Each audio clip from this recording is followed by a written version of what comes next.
नमस्कार दोस्तों, मैं देवेंद्र पारिक स्वागत करता हूं आपका जीके बाई डीके चैनल पर।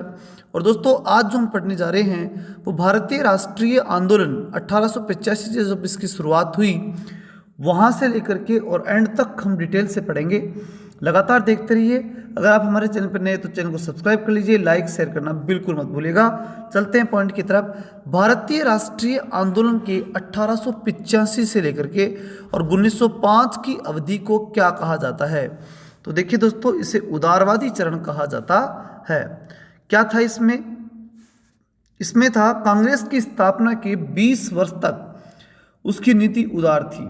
किसकी? कांग्रेस की। इसलिए इस अवधि को स्वतंत्रता आंदोलन का उदारवादी चरण कहा जाता है। उदारवादियों को ब्रिटिश शासन और न्यायप्रियता में पूर्ण विश्वास था तथा यह भी कि ब्रिटिश राज भारत में वरदान है। 1895 में सुरेंद्रनाथ बनर्जी ने इसे ब्रिटिश जनता की न्यायप्रियता और उदारता का भरोसा है। ये बात सुरेंद्रनाथ बनर्जी ने कही थी कि हमें ब्रिटिश राज की न्यायप्रियता में विश्वास है। तो कुल मिलाकर के शुरुआती 20 वर्ष तक जो है वो कांग्रेस उदारता पूर्वक चली और ब्रिटेन की न्यायप्रियता में विश्वास करते हुए चली। अगला प्रश्न देखते हैं अपन। दूसरा प्रश्न है, भारतीय इतिहास में वर्ष 1885 क्यों प्रसिद्ध है?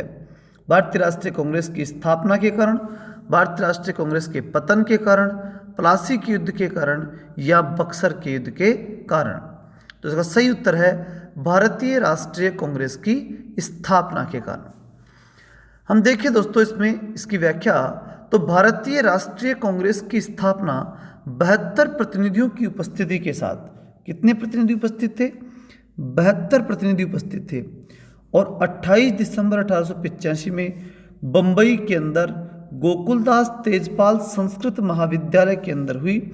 और इसके जो सेक्रेटरी थे वो थे A.O. ह्यूम। इन्होंने जो कि, और इसकी ये तो सेक्रेटरी हो गए, कौन? A.O. ह्यूम, जिन्होंने कांग्रेस की स्थापना की थी। स्थापना का संस्थापक भी ये थे, A.O. ह्यूम। और अध्यक्ष जो पहले बने वो थे व्योमेश चंद्र बनर्जी। ठीक है ना, ये क्या थे? इसके प्रथम अध्यक्ष थे। तीसरे प्रश्न की तरफ चले अपन। आगे प्रश्न में हम चलें तो तीसरा प्रश्न अपना, आधुनिक भारतीय इतिहास में गोकुलदास तेजपाल संस्कृत महाविद्यालय क्यों प्रसिद्ध है? भारतीय राष्ट्रीय कांग्रेस का प्रथम अधिवेशन हुआ था इस गोकुलदास तेजपाल संस्कृत महाविद्यालय में, या फिर सुरेंद्रनाथ बनर्जी जो हैं उन्होंने इसके अंदर कार्य किया था?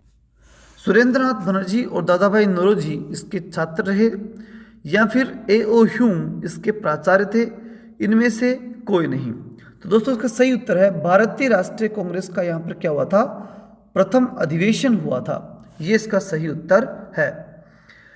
इसकी व्याख्या हम देखें तो भारतीय राष्ट्रीय कांग्रेस की स्थापना 72 प्रतिनिधियों, यही बात जो थोड़ी देर पहले अपन ने चर्चा की वो इसके अंतर्गत शामिल है। अगला हम देखते हैं चौथा क्वेश्चन। 1885 से लेकर के और 1905 के काल में भारतीय राष्ट्रीय आंदोलन में उदारवादी नेताओं का प्रभुत्व था। उनके आंदोलन का मुख्य ढंग क्या था?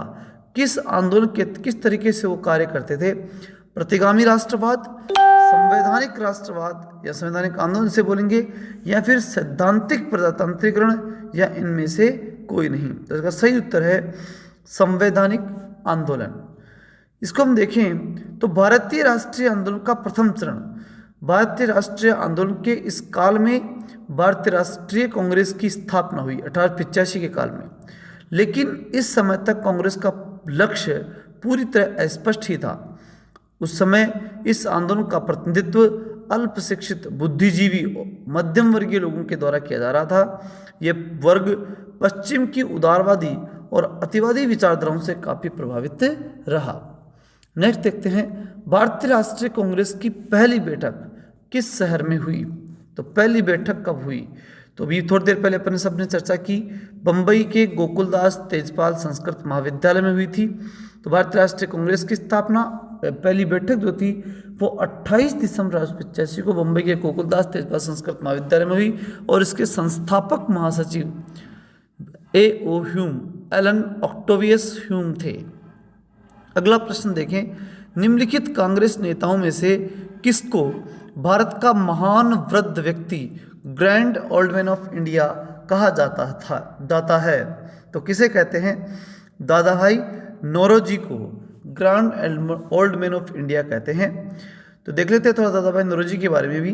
दादा भाई नौरोजी 4 सितंबर 1825 से 30 जून 1917 तक ये रहे। ब्रिटिश भारत के एक फारसी बुद्धिजीवी, शिक्षा शास्त्री, कपास के व्यापारी तथा आरंभिक राजनीतिक और सामाजिक नेता थे। उन्हें भारत का वयोवृद्ध पुरुष, grand old man of India कहा जाता है। 1892 से लेकर के और 1895 तक वे यूनाइटेड किंगडम यानी ब्रिटेन के अंदर हाउस ऑफ कॉमन्स के सदस्य रहे। अगला प्रश्न हम देखते हैं, किस गवर्नर के कार्यकाल के दौरान कांग्रेस बनी?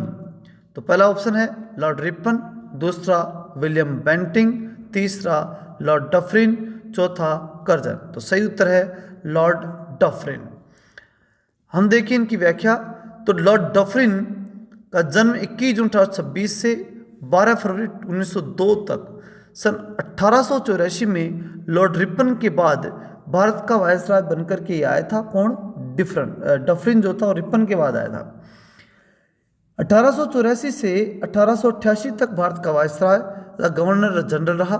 सामान्य तौर पर इसका शासनकाल शांतिपूर्ण रहा, लेकिन तृतीय ब्रह्मा युद्ध 1885-86 उसी के कार्यकाल में हुआ, जिसके फलस्वरूप उत्तरी ब्रह्मा ब्रिटिश भारतीय साम्राज्य का अंग बन गया।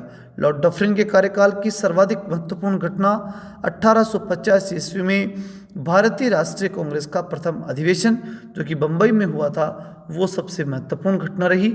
और तृतीय ब्रह्मा युद्ध भी इसके समय हुआ था। ठीक है, ये दो महत्वपूर्ण घटनाएं किसके समय हुई? जो है डफरिन के समय। तो भारतीय राष्ट्रीय कांग्रेस की स्थापना कब हुई? डफरिन के समय। अगला प्रश्न है, भारतीय विश्वविद्यालय अधिनियम 1904 किस वायसराय के कार्यकाल के अंदर पारित हुआ? तो ऑप्शन है Lord Lytton, Lord Curzon, Lord Ripon, Lord Hardinge. तो सही उत्तर है लॉर्ड कर्जन। व्याख्या देख लेते हैं थोड़ी। भारतीय विश्वविद्यालय अधिनियम 1904 लॉर्ड कर्जन के समय पारित किया गया। लॉर्ड कर्जन ने भारत में शिक्षा और आर्थिक सुधार के लिए मुख्य रूप से कार्य किए थे। भूमि पर लिए जाने वाले भूमि कर को और अधिक उदार बनाए जाने हेतु भूमि प्रस्ताव भी इन्हीं के समय पारित हुआ था। किसके समय? लॉर्ड कर्जन के समय ये पारित हुआ था। ये आदमी 1905 के अंदर लॉर्ड कर्जन के समय ही बंगाल विभाजन भी हुआ था। तो ये वैसे कोई बढ़िया नहीं रहा, मतलब कुल मिलाकर के विद्रोह का सामना इसे करना पड़ा। भारतीय सिविल सेवा आईसीएस से चुने गए पहले भारतीय का नाम कौन था? कौन थे पहले ICS?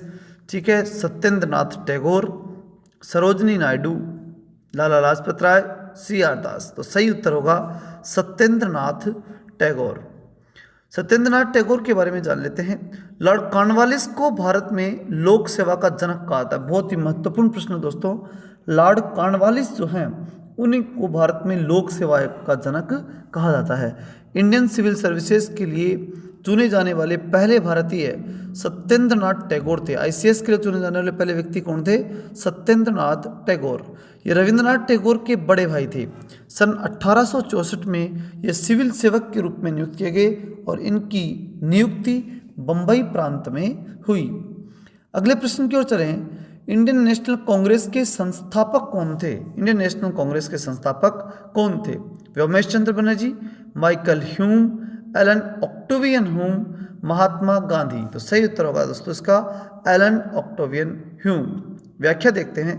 Elon Octavian Hume ब्रिटिशकालीन Bharat में सिविल सेवा के अधिकारी एवं राजनीतिक सुधारक थे। वे भारतीय राष्ट्रीय कांग्रेस के संस्थापकों में से एक थे। 1849 में अधिकारी बनकर सर्वप्रथम उत्तर प्रांत के जनपद इटावा में आए। 1857 के प्रथम विद्रोह के समय वे इटावा के कलेक्टर थे। तो ये इटावा के क्या रहे हैं? कलेक्टर रहे हैं। तो दोस्तों ये थे इंपॉर्टेंट 10 क्वेश्चन डेली। लगातार प्रतिदिन 10 क्वेश्चन आपको इंपॉर्टेंट जो विभिन्न एग्जाम्स में आए हुए हैं ये डेली आपको उपलब्ध कराए जाएंगे। लगातार देखते रहने के लिए आपका धन्यवाद और अधिक से अधिक देखते रहिए। मेरे द्वारा पूरा प्रयास रहेगा कि आपको अधिक से अधिक इंपॉर्टेंट एग्जाम में आने लायक क्वेश्चंस उपलब्ध करवाएं और डेली एक तरह से आपका रिपीटेशन चलता रहे और जिन क्वेश्चन से आपकी मुलाकात नहीं हुई उन क्वेश्चन तक मैं पहुंचा पाऊँ, इतना प्रयास करूंगा। इसलिए अगर अभी तक भी सब्सक्राइब नहीं किया तो प्लीज़ सब्सक्राइब कीजिए। जय हिंद, जय भारत।